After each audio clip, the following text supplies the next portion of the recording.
Health line కార్యక్రమానికి స్వాగతం. అసలు హై బీపీ అంటే ఏమిటి? దీన్నే హైపర్ టెన్షన్ కూడా అని పిలుస్తారు. అసలు బీపీ రావడానికి గల కారణాలు ఏమిటి? బీపీ నార్మల్గా ఉంచుకోవడానికి ఎటువంటి జాగ్రత్తలు తీసుకోవాలి? బీపీ ఎక్కువైతే ఏమవుతుంది? ఇటువంటి ఎన్నో సందేహాలు మనకు వివరించడానికి మనతో పాటు ఉన్నారు కిమ్స్ కొండాపూర్ హాస్పిటల్కు చెందిన జనరల్ ఫిజిషియన్ డాక్టర్ పాపారావు గారు. మరి డాక్టర్ గారిని అడిగి మరిన్ని వివరాలు తెలుసుకుందాం. మరి మీరు చేయవలసిన మా ఫోన్ నెంబర్లు 040490799992, అలాగే 040490799993. మరి డాక్టర్ గారిని అడిగి మరిన్ని వివరాలు తెలుసుకుందాం. నమస్కారం డాక్టర్ గారు. నమస్కారం అండి. డాక్టర్ గారు, ముందుగా చెప్పండి, అసలు బీపీ అంటేనే అందరూ వరి అయిపోతూ ఉంటారు. అసలు బీపీ అంటే ఏమిటి? మన శరీరంలో ప్రతి అవయవానికి కూడా ఆక్సిజన్ అందవలసి ఉంది. ఈ ఆక్సిజన్ అందటానికి సర్క్యులేషన్ అనేది జరుగుతూ ఉంటుంది. అంటే గుండె కొట్టుకుంటూ ఉంటుంది, రక్తనాళాల్లోంచి రక్తం ప్రవహిస్తూ ఉంటుంది. ఈ రక్తం ప్రవహించేటప్పుడు కొంత ప్రెషర్తో ఇది ముందుకెళ్లాల్సిన అవసరం ఉంది. ముందుకెళ్తే ఆ ప్రెషర్ వల్ల అన్ని భాగాలకు కూడా ఈ రక్తం చేరి దానివల్ల ఆక్సిజన్ అనేది అందటం జరుగుతుంది. కాబట్టి ఈ ప్రెషర్ అనేది కొంత నార్మల్గా ప్రతి సర్క్యులేషన్కి దాని యొక్క ప్రెషర్ అవసరం. నార్మల్గా దీన్ని సిస్టాలిక్ అండ్ డయాస్టాలిక్గా డివైడ్ చేస్తాం. సిస్టాలిక్ అనేది 120 నుంచి 140 వరకు ఉండొచ్చు, అలాగే డయాస్టాలిక్ అనేది 80 నుంచి 85 వరకు ఉండొచ్చు. సో దీన్ని ఈ రేంజ్ని మనం నార్మల్ బీపీగా అంటాం. ఇంతకంటే ఎక్కువ ఉన్నట్లయితే దాన్ని హైపర్ టెన్షన్ లేదా హై బీపీ అని పిలుస్తాం. ఓకే డాక్టర్ గారు, మరి నార్మల్గా ఉంచడం అంటే ఏమిటి? అసలు నార్మల్గా ఉంచుకోవడానికి గల కారణాలు ఏమిటంటారు? నార్మల్గా ఉంచడం అనేది అది ప్రకృతి సిద్ధం అండి. మన శరీరంలో సర్క్యులేషన్ అనేది ముందు జరిగిపోతూ ఉండడానికి ఒక ప్రెషర్ అవసరం అవుతుంది. అదే నార్మల్ బ్లడ్ ప్రెషర్. ఓకే, ఈ నార్మల్ బ్లడ్ ప్రెషర్తో సర్క్యులేషన్ అనేది కంటిన్యూ అవుతూ ఉంటుంది. కాబట్టి ఈ ప్రెషర్ అనేది అవసరం శరీరానికి. ఓకే, సో ఎందుకంటే బీపీ తగ్గినప్పుడు ఒక్కొక్కసారి బాగా తగ్గిపోయినప్పుడు ఏదన్నా కారణాల వల్ల వాంతులు కానీ విరోచనాలు కానీ ఎక్కువ బ్లీడింగ్ అవటం కానీ ఇలాంటివి జరిగినప్పుడు బీపీ సడన్గా డ్రాప్ అయ్యే అవకాశం ఉంది. అలాంటప్పుడు కొంత గిడ్డీనెస్ రావటం, బీపీ పడిపోవటం వల్ల షాక్కు గురవటం కూడా అంటాం. సో బాగా బ్లీడింగ్ వచ్చేసి <90 సిస్టాలిక్ వెళ్ళిపోతే దీన్నే హెమరేజిక్ షాక్ అంటాం. ఓకే, సో బాగా ఎక్కువ విరోచనాలు అయ్యి వాంతులు అయ్యి శరీరంలో బాగా డీహైడ్రేషన్ వచ్చినప్పుడు కూడా బీపీ పడిపోతుంది. దీన్నే హైపోవలీమిక్ షాక్ అంటాం. అంటే బీపీ పడిపోవటం అనేది ఒక ప్రత్యేకమైన కారణం వల్ల మాత్రమే జరుగుతుంది. చాలామంది లో బీపీ అని ఇది అపోహతో ఉంటారు. ఏ డిసీజ్ లేకుండా దానంతటదే బీపీ పడిపోదు. అయితే ఇక్కడ హై బీపీ వరకు మనం చూసుకున్నట్లయితే హై బీపీ ఏ కారణాల వల్ల మనకి వస్తుంది ఇది మితంగా స్పష్టంగా పూర్తిగా మనకు తెలియదు. అందుకే దీన్ని ఎసెన్షియల్ హైపర్ టెన్షన్ అంటారు. 100కి 95 కంటే పైనే అసలు ఈ బీపీ ఎందుకు పెరుగుతుంది మానవ శరీరంలో అన్నది మనకు తెలియదు. చాలా కొద్ది మందిలోనే ఇది ఒక కిడ్నీ డిసీజ్ ఉంటేనో లేదా ఏదో ఎండోక్రైన్ హార్మోన్ డిసీజ్ కానీ ఏమన్నా ఉంటే కార్టిజాల్లో అవకతవకలు కానీ లేదా ఫియోక్రోమోసైట్ అంటాం, ఎడ్రినల్ ఎక్కువ సెక్రెట్ అయితే కానీ ఇలాంటి ఏదైనా అవకతవకలు ఉన్నప్పుడు చాలా రేర్గా హార్మోనల్ కానీ ఇలాంటివి ఉన్నప్పుడు వచ్చేదాన్ని సెకండరీ హైపర్ టెన్షన్ అంట. అంటే ఏదో ఒక కాజ్ ఉండి ఒక కిడ్నీ డిసీజ్ లేదా ఒక హార్మోన్ డిసీజ్ ఇలాంటివి ఉన్నప్పుడు స్పెసిఫిక్గా వచ్చే వాటిని సెకండరీ హైపర్ టెన్షన్ అంటాం. ఓకే డాక్టర్ గారు, మనకి కాలర్ లైన్లో ఉన్నారు. శ్రీకాంత్ హైదరాబాద్ నుంచి ఫోన్ చేస్తున్నారు. శ్రీకాంత్ గారు. హలో శ్రీకాంత్ గారు, చెప్పండి. నమస్కారం. ఇది మా మదర్కి క్యారోటిడ్ ఆర్టరీ స్టెంట్ అని వేసేసారండి. ఏదండి? ఒక 2 months back carotid artery stenting.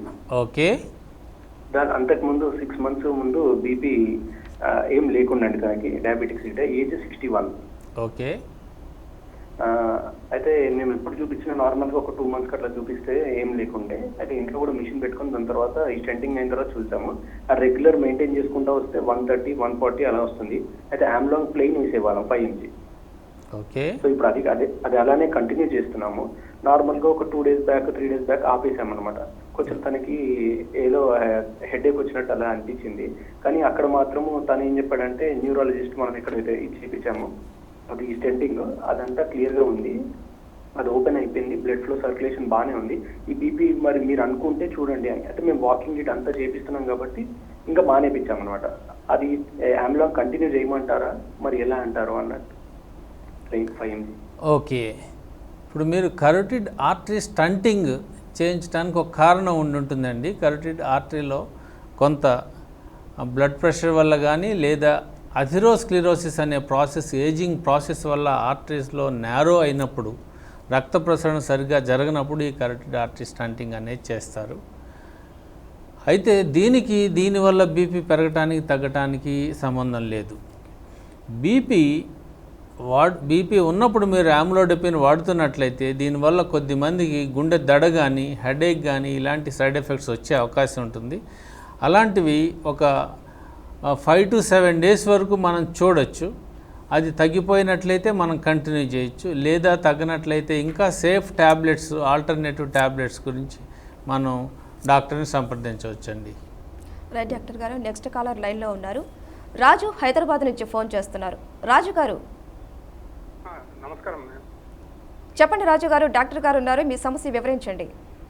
Sir నమస్కారం సార్. నమస్తే రాజు గారు, చెప్పండి. సార్ నాకు ఒక 1 month నుంచి సార్ ఒక ప్రాబ్లం ఉంది సార్. ఏం లేదు సార్, ఇప్పుడు హెడ్ఏక్ లో one side left side pain తో పాటు నెక్ పెయిన్ వస్తుంది sir. Okay. Left side hand వచ్చేసి నీరసం అయిపోతుంది సార్. అంటే చక్కెర వస్తుంది, కింద పడిపోతానేమో అని అనుకుంటా సార్. ఓకే. అంటే కింద పడిపోవడం జరగడం లేదు కానీ చక్కెర విపరీతమైన చక్కెర వచ్చేస్తుంది. ఓకే. అంటే నీరసంగా సార్, ఇంకా జస్ట్ పడిపోతానేమో అనుకుంటా కానీ సరిపోను. అయితే సార్ నేను జస్ట్ డాక్టర్ని కన్సల్ట్ అయ్యాను. ఓకే. అట్లా 3 రోజు బీపీ కూడా చెక్ చేయించుకున్నాను సార్. ఓకే. అంటే నార్మల్ వస్తుంది, ఒకసారి బీపీ ఉంటుంది, ఒకసారి నార్మల్ వస్తుంది, ఒకసారి బీపీ ఉంటుంది. ఓకే. మీరు న్యూరోఫిజిషియన్ కి టెస్ట్ కూడా చేశారు సార్, అది ఎన్సీవీ టెస్ట్ చేశారు. ఓకే. నార్మల్ ఉంది సార్ అది. తర్వాత కార్డియాలజిస్ట్ డాక్టర్ కలిసాను. కార్డియాలజిస్ట్ సంబంధించిన ఏమైనా హార్ట్ సంబంధించిన అంటే ఈసీజీ 2D ఈకో అవన్నీ బ్లడ్ టెస్ట్ కూడా చేశాము, అది కూడా నార్మల్ ఉంది సార్. ఓకే. తర్వాత జనరల్ ఫిజిషియన్ డాక్టర్ని కలిశాను. కలిస్తే ఒక డాక్టర్, 2 జనరల్ ఫిజిషియన్ కలిశాను సార్. ఒక జనరల్ ఫిజిషియన్ చెప్పి బీపీ టాబ్లెట్స్ ని వాడొద్దు, యాంగ్జైటీ అవుతున్నావు, అందువల్ల నీకు ఏం ప్రాబ్లం లేదు, స్టాండర్డ్ ఉండొచ్చు అన్నట్లు మాట్లాడారు. న్యూరో ఫిజిషియన్ కూడా అదే చెప్పారు సార్, బీపీ టాబ్లెట్ వాడొద్దు నువ్వు అని చెప్పి చెప్పాడు, తగ్గిపోతుంది, నువ్వు టెన్షన్ పడుతున్నా టెన్షన్ వల్ల వస్తుందని చెప్పారు. ఇంకో న్యూరో ఫిజిషియన్ సార్, ఈ మామూలు జనరల్ ఫిజిషియన్ వచ్చేసి టెల్మా 40 mg తర్వాత కొలెస్ట్రాల్ టాబ్లెట్ రాశారు సార్ అది. ఓకే. ఓకేనండి, ఇది చాలా సాధారణంగా చూసే సమస్యను మీరు చక్కగా వివరించారు. మనకు ఒక సిమ్టమ్ వచ్చింది ఇక్కడ. ఏంటిది?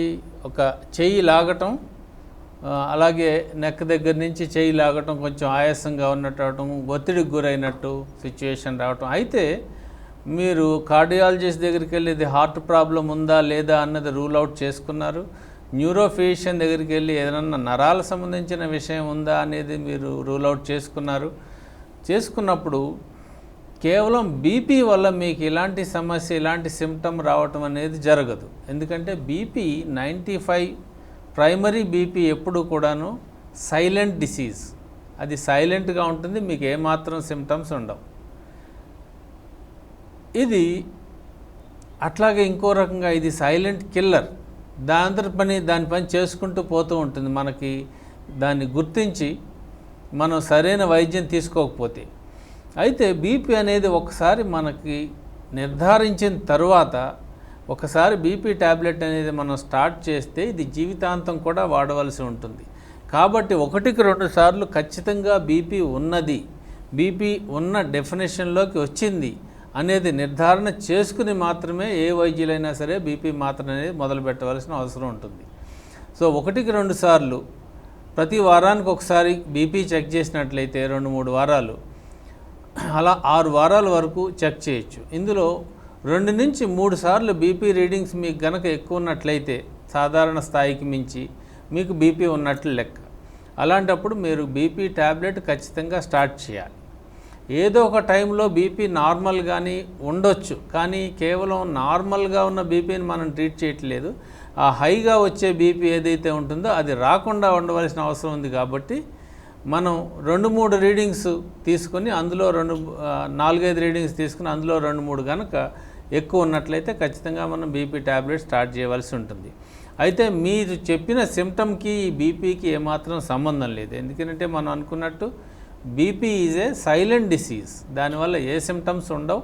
చాలా రేర్గా కొద్ది మందిలో కళ్ళు తిరగటం బాగా ఎక్కువ ఉంటే, నిజంగా సిమ్టమ్స్ రావాలంటే అదొక కాంప్లికేషన్ లాగానే బయటకు వస్తుంది. అంటే బీపీ కొన్ని టార్గెట్ ఆర్గాన్స్ అనేవి ఉన్నాయి.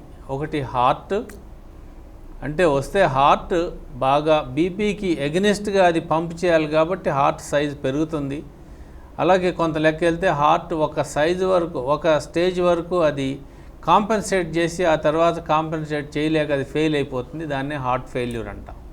లేదా కిడ్నీస్ దెబ్బతింటాం, లేదా ఐస్ దెబ్బతిని బ్లైండ్నెస్ రావటం, లేదా బ్రెయిన్కి స్ట్రోక్ రావడము. ఈ 4టిని మనం బీపీకి టార్గెట్ ఆర్గాన్స్ అంటాం. ఈ టార్గెట్ ఆర్గాన్ ఏదైనా ఇన్వాల్వ్ అయినప్పుడు మనకు వచ్చే సిమ్టము చాలా తీవ్రమైన సిమ్టమ్గా ఉంటుంది. కాబట్టి మనం ఆ సిమ్టమ్స్ కోసం వెయిట్ చేయకూడదు. ఎప్పుడు బీపీ సైలెంట్ డిసీజ్గానే గుర్తించి మనం ముందుగానే మనం బీపీ చెక్ చేసుకుని, ముఖ్యంగా హై రిస్క్ ఉన్నవారు ముఖ్యంగా చెక్ చేసుకుని దానికి బీపీని కంట్రోల్లో పెట్టుకోవడం అనేది చాలా ముఖ్యమైన విషయం. డాక్టర్ గారు, అసలు బీపీ అనేది అసలు ఎందుకు పెరుగుతుంది? పెరిగిన వారిలో లక్షణాలు ఎలా ఉంటాయంటారు? మనం ఇప్పటి వరకు చెప్పుకుంది అదేనండి. బీపీ ఎందుకు పెరుగుతుందో తెలీదు. పెరిగిన వారిలో లక్షణాలు ఉండవు. It is a silent disease. Secondary BP అంటాం. అంటే ఏ కిడ్నీ డిసీజ్ వల్లనో హార్మోన్ డిసీజ్ వల్లనో ఇది కనుక పెరిగితే దానికి సంబంధించిన సిమ్టమ్స్, అంటే కిడ్నీ డిసీజ్ సంబంధించి అయితే కిడ్నీలో ఎక్కువ ప్రోటీన్స్ పోయి మొహం అంతా వాచిపోవడం, లేదా కొన్ని కుషింగ్ సిండ్రోమ్ అంటాం, కార్టిజోల్ ఎక్కువ అవడం వల్ల వచ్చే సిమ్టమ్స్ని, దీనివల్ల బీపీ వచ్చే అవకాశం ఉంటుంది. దానివల్ల బాగా ఒబిసిటీ రావటం, మూన్ ఫేస్ అంటాం, అలాంటివి రావడం. అలాగే ఫియోక్రోమోసైటోమా అని ఒక ఇది ఉంటుంది, ఒక డిసీజ్ ఉంది, హార్మోన్ డిసీజ్. దానివల్ల బీపీ విపరీతంగా పెరిగిపోవడం, తలనొప్పి రావడం, గుండె దడ రావటం, మళ్ళీ విపరీతంగా ఫ్లక్చుయేట్ అవుతూ ఉంటుంది. ఇవి చాలా రేర్ కండిషన్స్ తప్పిస్తే 95% కంటే ఎక్కువే బీపీలో ఏ డిసీజ్, ఏ సిమ్టమ్ కూడా ఉండదు. ఓకే డాక్టర్, నెక్స్ట్ కాలర్ లైన్లో ఉన్నారు. మోహన్ సంగారెడ్డి నుంచి ఫోన్ చేస్తున్నారు. మోహన్ గారు మేడం చెప్పండి. డాక్టర్ గారు ఉన్నారు, మీ సమస్య వివరించండి. నమస్తే మేడం, నేను సంగారెడ్డి నుంచి మాట్లాడుతున్నాను. చెప్పండి మోహన్ గారు. సార్ ఇప్పుడు నాకు బీపీ 2010 డిసెంబర్ నుంచి బీపీ వచ్చింది సార్. ఓకే. అయితే అప్పటి నుంచి కూడా టాబ్లెట్స్ వాడుతున్నాను. ప్రొలోమెంట్ AM50 టాబ్లెట్ వాడుతున్నాను సార్. ఓకే. అయితే ఇప్పుడు ప్రజెంట్ అయితే 140/80 ఉంది సార్ చెక్ చేయించుకుంటే. ఓకే. అయితే ఈ 4 ఇయర్స్ నుంచి బీపీ రెగ్యులర్ గా టాబ్లెట్ వాడుతున్నాను. మరి అంటే మామూలుగానే ఉంటుంది, కంట్రోల్లోనే. కాకపోతే మళ్ళీ అంటే దీని ఏమైనా డోస్ ఏమైనా తగ్గించుకోవచ్చా, లేకుంటే అదే కంటిన్యూ చేయాలనేది ఒకటి. మొన్న రీసెంట్ గా నాకు ఒక 2 months బ్యాక్ క్యాట్రాక్ట్ ఆపరేషన్ కూడా అయింది సార్. ఏజ్ 46. ఓకే. మరి క్యాట్రాక్ట్ రావడానికి బీపీ ఏదైనా రీజనా అనేది తెలియదు సార్. దాని గురించి తెలుసుకున్నాను, కాల్ చేశాను. ఓకే అండి. మొదటిది, బీపీ ట్యాబ్లెట్ అనేది ఒకసారి మొదలుపెట్టిన తర్వాత బీపీ కంట్రోల్కి సహజంగా 4 నుంచి 6 వారాల్లో నార్మల్కి వచ్చేస్తుందండి. వచ్చిన తర్వాత ఇది మెయింటెనెన్స్, ఏది ఏ ట్యాబ్లెట్తో ఏ డోస్తో అయితే మనం బీపీ కంట్రోల్ అయిందో ఆ డోస్ని మనం కంటిన్యూస్గా వాడుకుంటూ పోవాలి. తర్వాత ఇంకేదన్నా మనం ఫ్రీక్వెంట్ చెక్స్లో ఎవ్రీ 2 to 3 months ఒకసారి చెక్ చేసుకున్నప్పుడు బీపీ కంట్రోల్లో లేదని తెలిస్తే డాక్టర్లే ఆ డోసును పెంచే అవకాశం ఉంది, లేకపోతే వేరే మందు యాడ్ చేసే అవకాశం ఉంటుంది. కాబట్టి బీపీ అనేది ఒకసారి కంట్రోల్ అయిన తర్వాత ఆ ట్యాబ్లెట్ని తగ్గించకూడదు, ఆ ట్యాబ్లెట్ని మానేయకూడదు కూడా. ఇది లైఫ్ లాంగ్ ప్రక్రియ మొదటిది. సో ఇది చాలా గోల్డెన్ రూల్. బీపీ ఉన్నవారు అందరూ కూడాను మనకేం సిమ్టమ్స్ లేవు, ఇప్పుడు బీపీ బాగానే ఉందనేసి బీపీ ట్యాబ్లెట్ మానేసినట్లయితే మళ్ళీ బీపీ షూటప్ అవుతుంది. ఇనీషియల్గా రీబౌండ్ అవుతుంది. రీబౌండ్ అంటే ఇంతకుముందు ఒక 150/100కి మనం బీపీ ట్యాబ్లెట్ స్టార్ట్ చేస్తే ఇప్పుడు 170/110 ఇంతకు ముందు కన్నా రీబౌండ్ అయ్యే అవకాశం ఉంది. ఇలా రీబౌండ్ అయినప్పుడు ఇంతకు ముందు ట్యాబ్లెట్ కూడా పనిచేయకపోగా ఇంకా కొత్త ట్యాబ్లెట్ యాడ్ చేయాల్సిన అవసరం వస్తుంది. కాబట్టి బీపీ ట్యాబ్లెట్ని ప్రతి అనునిత్యం చాలా సిస్టమేటిక్గా ఒక టైం ప్రకారం సుమారుగా 8 AM అంటే 8 AM మనం బ్రేక్ఫాస్ట్ చేసినా చేయకపోయినా తినకపోయినా సరే బీపీ ట్యాబ్లెట్ ఏదైనా కూడా వేసుకోవచ్చు. సో మీరు ప్రిస్క్రైబ్ చేసిన ట్యాబ్లెట్ ఖచ్చితంగా ఒకే టైంకి వేసుకుంటే అది 24 hours పనిచేస్తుంది. కాబట్టి ఒకరోజు 10కి ఒకరోజు 6కి వేసుకుంటే టైంలో డిఫరెన్స్ వచ్చేస్తుంది. కాబట్టి రోజు సిస్టమేటిక్గా ఒకే టైంకి వేసుకోవాల్సిన అవసరం ఉంది. రెండవది, మీరు అన్నట్టు క్యాటరాక్ట్ చాలా ఎర్లీ ఏజ్లో వచ్చింది. మీకు 46 yearsకే క్యాటరాక్ట్ రావడం అనేది చాలా అరుదు. అయినా సరే ఒక్కొక్కసారి వచ్చే అవకాశం ఉంటుంది. వేరే కారణాలు కూడా ఉండే అవకాశం ఉంటుంది. మీకు షుగర్ ఉన్నా ఇంకా వేరే కారణాలు ఉన్నా దానివల్ల వచ్చే అవకాశం ఉంటుంది. కానీ బీపీ వల్ల డైరెక్ట్గా క్యాటరాక్ట్ వచ్చే అవకాశం లేదు. రైట్ డాక్టర్ గారు, నెక్స్ట్ కాలర్ లైన్లో ఉన్నారు. మాలతి గోదావరి కని నుంచి ఫోన్ చేస్తున్నారు. మాలతి గారు. హలో. మాలతి గారు చెప్పండి, డాక్టర్ గారు ఉన్నారు, మీ సమస్య చెప్పండి. హలో, నమస్కారం. నమస్తే అమ్మా. మాలతి గారు చెప్పండి. అయితే మా చెల్లెలకి 38 years ఉంటాయండి. ఓకే. అయితే మొన్న ఈ మధ్య ఇట్లా ఛాతీలకు నొప్పి లేచిందండి, వీపులకి ఛాతీలకి. ఓకే. ఆ టైంలో బీపీ కూడా కొంచెం ఎక్కువ అయిందండి. ఓకే. కార్డియాలజిస్ట్ చూపెట్టుకుంటే బీపీ ఉంది కొంచెం. ఓకే. ఏమి 2 డీకో తీసిండ్రు, ఈసీజీ నార్మల్ వచ్చిందండి. ఓకే. మరి మళ్ళీ సరే అని డాక్టర్ ఏం లేదు అని అన్నారు, హార్ట్ ప్రాబ్లం ఏం లేదు అని అన్నారు. ఓకే. మరి బీపీ టాబ్లెట్ వాడతలేదండి. మధ్యలో ఒక 2 రోజులు అట్లే మార్నింగే లేచినాక కొంచెం మోషన్ వచ్చినట్టు, వామిటింగ్ వచ్చినట్టు అయిందండి. ఓకే. మరి అది ఏం ప్రాబ్లం అండి? బీపీకి సంబంధించినంత వరకు ఒక్కొక్కసారి ట్రాన్సియంట్గా మనం బాగా విపరీతమైన ఒత్తిడికి గురైనా, ఏదైనా టెన్షన్ పడినా, గుండెలో కొంచెం ఏదో కలుకం అనిపించి, లేకపోతే ఏదన్నా మరణ వార్తలు విని, ఏదో భయంకరమైన వార్తలు విని కూడాను మనం చాలా ఆందోళనకు గురయ్యే అవకాశం ఉంటుంది. దీన్ని ట్రాన్సియంట్గా బీపీ పెరిగే అవకాశం ఉంటుంది.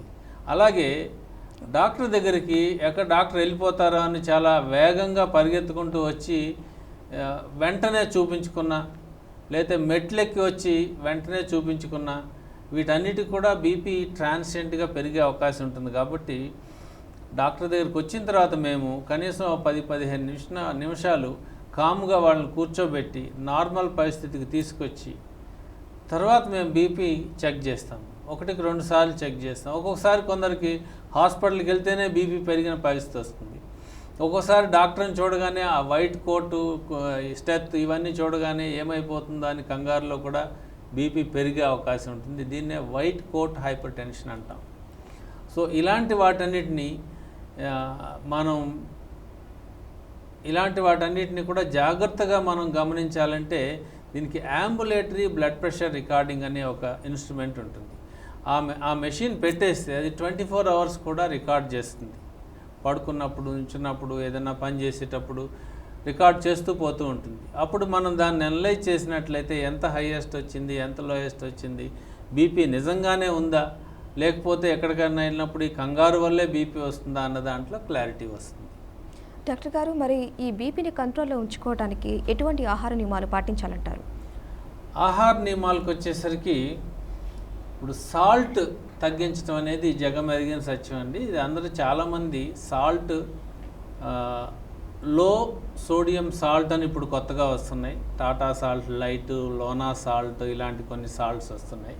అందులో సోడియం తక్కువ ఉంటుంది, ఉప్పగానే ఉంటుంది. కాబట్టి టేస్ట్కి సరిపోతుంది. కానీ సోడియం తక్కువ ఉండటం వల్ల బీపీ కొంత తగ్గే అవకాశం ఉంది దానివల్ల. సో సాల్ట్ తగ్గించడం ఒకటి ముఖ్యమైనది. రెండోది, ఫ్రూట్స్ విత్ కలర్ఫుల్ పల్ప్. లోపల పల్ప్ ఫ్రూట్లో ఏదైతే ఉంటుందో అది కలర్ఫుల్ పల్ప్ ఉన్నప్పుడు, ఉదాహరణకి వాటర్ మెలన్, పపాయ, ఆరెంజ్ ఇలాంటి వాటిల్లో పల్ప్ కలర్ఫుల్గా ఉంటుంది. అలాగే జామ పళ్ళలో కూడా కలకత్తా జామ పండు అని ఉంటుంది, అందులో పల్ప్ కలర్ఫుల్గా ఉంటుంది. మరి అది మామూలు జామ పండులో కలర్ఫుల్ పల్ప్ ఉండదు, వైట్గా ఉంటుంది. ఆ కలకత్తా జామ పండు తిన్నప్పుడు కలర్ఫుల్గా పల్ప్ ఉంటుంది కాబట్టి దానివల్ల కూడా బీపీ తగ్గే అవకాశం ఉంటుంది.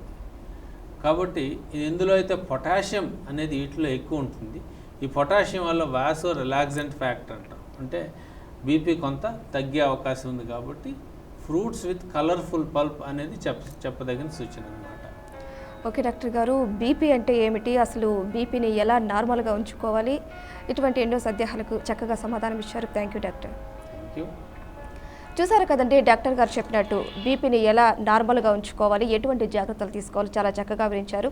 ఇదండి ఇవాల్టి హెల్త్ లైన్ కార్యక్రమం. తిరిగి మరో చక్కటి అంశంతో మళ్ళీ కలుద్దాం. అంతవరకు సెలవు మరి. నమస్కారం.